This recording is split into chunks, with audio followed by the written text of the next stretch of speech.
देसी पॉडकास्ट सबसे फास्ट में स्वागत है। मार्वल ने अपने मल्टीवर्स सागा का बेस अभी तक बनाया ही नहीं है। उसके भी ऊपर अभी फैंटास्टिक फोर फर्स्ट स्टेप्स देखने के बाद ऐसा लग रहा है कि जिस इनकर्जन के आइडिया को सेटअप किया गया था doctor strange in the multiverse of madness और दी मार्वल्स में, वो आइडिया भी मार्वल अब डिच कर रहा है। तो मार्वल का प्लान है क्या मल्टीवर्स सागा को लेकर? मुझे लग रहा है कि हमें इसका आइडिया लग चुका है। ये आइडिया है डूम वर्सेस कैंग वर्सेस लोकी, एक लड़ाई सर्वाइवल की, एक लड़ाई फ्री विल के लिए। डूम को तो हम देख चुके हैं कि वो अपने रास्ते पर निकल चुका है, जहाँ वो जा रहा है एक ऐसे बीइंग के पास जो कि टेम्पररी सॉल्यूशन है इस पूरी तबाही का। पर डूम टेम्पररी सॉल्यूशन में नहीं बल्कि परमानेंट इलाज में विश्वास रखता है, जहाँ वो निकल पड़ा है एक ऐसे वॉर को होने देने जिसको रोकने की सब कोशिश कर रहे हैं। तो आइए एक एक करके इस वॉर की तरफ बढ़ते हैं। सबसे पहले बात करते हैं कि मार्वल ने अपना कौन सा बिल्डअप डिच कर दिया। इनकर्जन का कोई बिल्डअप नहीं। तो अगर आप इस चैनल के ओजी सब्सक्राइबर हो तो आप जानते हो कि हम बहुत समय से इनकर्जन के बारे में बात कर रहे हैं। मार्वल यूनिवर्स में इनकर्जन वो फिनोमेना है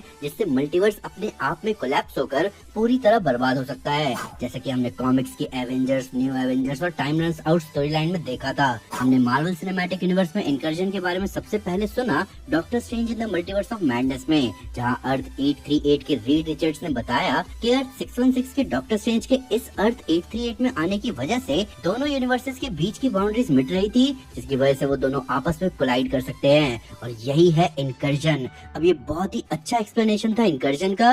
ये कॉमिक्स से अलग था और इसका सेटअप मार्वल स्टूडियोज ने दी मार्वल्स मूवी में भी कर दिया था, जहां उस मूवी के पोस्ट क्रेडिट सीन में मोनिका रैम्बो पहुंच जाती है एक्समैन के अर्थ पर। यानी अब एक्समैन वाले अर्थ और अर्थ 616 के बीच की बाउंड्रीज मिट रही थी और इनके बीच इनकर्जन होने वाला है।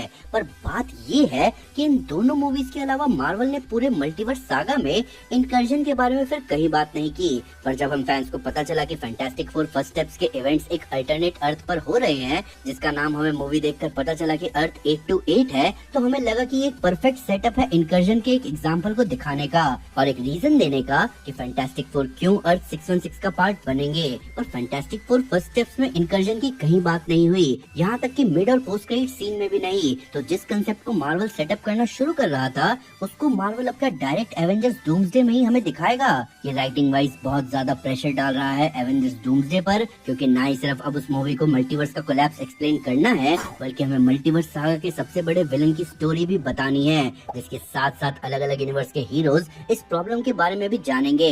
टेक्निकली ऐसा नहीं होना चाहिए था, जिसका मतलब कहीं ना कहीं ऐसा लग रहा है कि मार्वल इनकर्जन के प्लान को पूरी तरह डिच कर रहा है और हमें अब एक बिल्कुल ही अलग रीजन दिया जाएगा मल्टीवर्स की बर्बादी का और उसके इलाज का।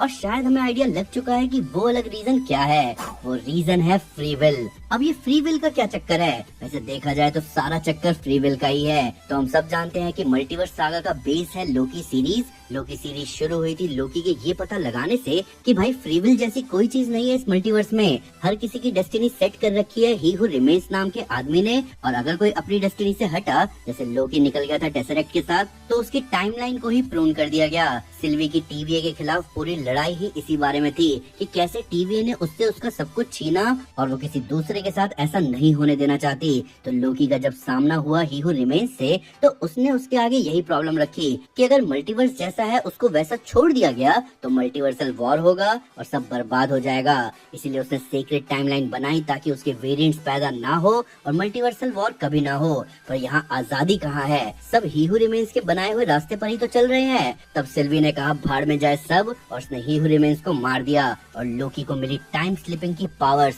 जहाँ सब बर्बाद होना शुरू हो गया क्योंकि सीक्रेट टाइमलाइन से निकली इनफाइनाइट ब्रांचेस टेम्पोरल लूम को ओवरलोड कर रही थी, जिसकी वजह से वापस सब बर्बाद हो रहा था। अब लोकी के सामने फिर वही प्रॉब्लम आती है कि या तो सब बर्बाद होने दे या सब जैसा चल रहा था वैसा ही चलने दे, यानी सीक्रेट टाइमलाइन रिस्टोर करके फ्री विल को खत्म कर दे। पर यहाँ लोकी ने कहा कि नहीं, वो फ्री विल खत्म नहीं होने देगा।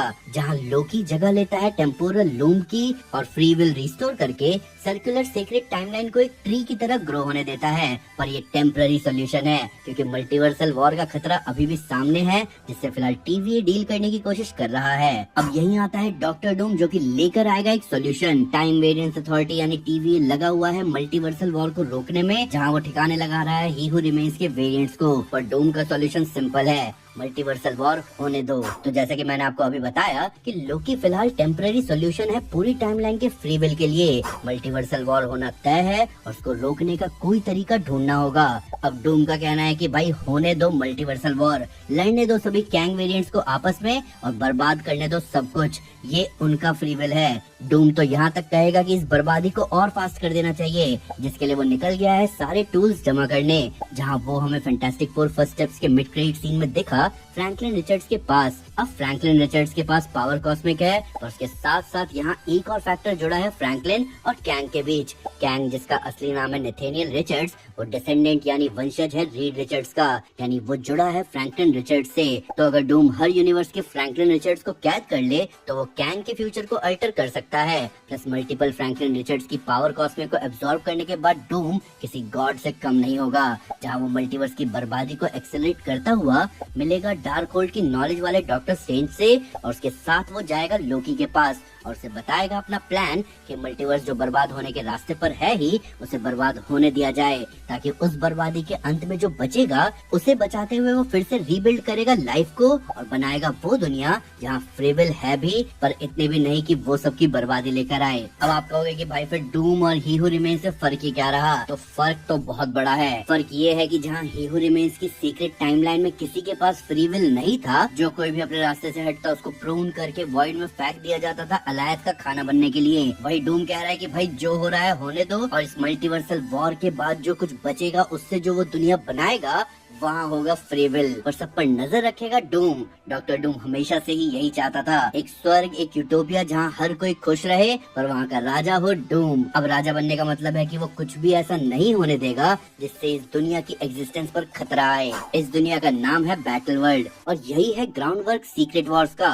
पूरे मल्टीवर्स की बर्बादी, डूम का स्ट्रेंज और लोकी के साथ मिलकर फ्रैंकलिन रिचर्ड्स की पावर कॉस्मिक के साथ एक बैटल वर्ल्ड बनाना, जहाँ कोई मल्टीवर्सल वॉर, कोई कैंग, किसी ही हू रिमेन्स एलायत का कोई खतरा नहीं है तो बस ऑर्डर। पर इस ऑर्डर के लिए उसने कई यूनिवर्स की बर्बादी को एक्सेलरेट किया है, जिसके साथ साथ उसने रीड रिचर्ड्स और सूजन के बच्चे को चुराया है, जिसके लिए वो लोग एक यूनिवर्स से भी पुराने गॉडली बीइंग से भिड़ गए थे। बेशक ये बीच का रास्ता बाकियों के लिए सेंस बनाए, पर एवेंजर्स ऐसे काम नहीं करते। वो सब सही करने के लिए खुद की कुर्बानी देते हैं, ना कि बाकियों की। और यहीं से शुरू होगा सीक्रेट वॉर्स, जहाँ रीड निकलेगा अपने बेटे को बचाने और एवेंजर्स आएंगे मल्टीवर्स को वापस पहले जैसा बनाने।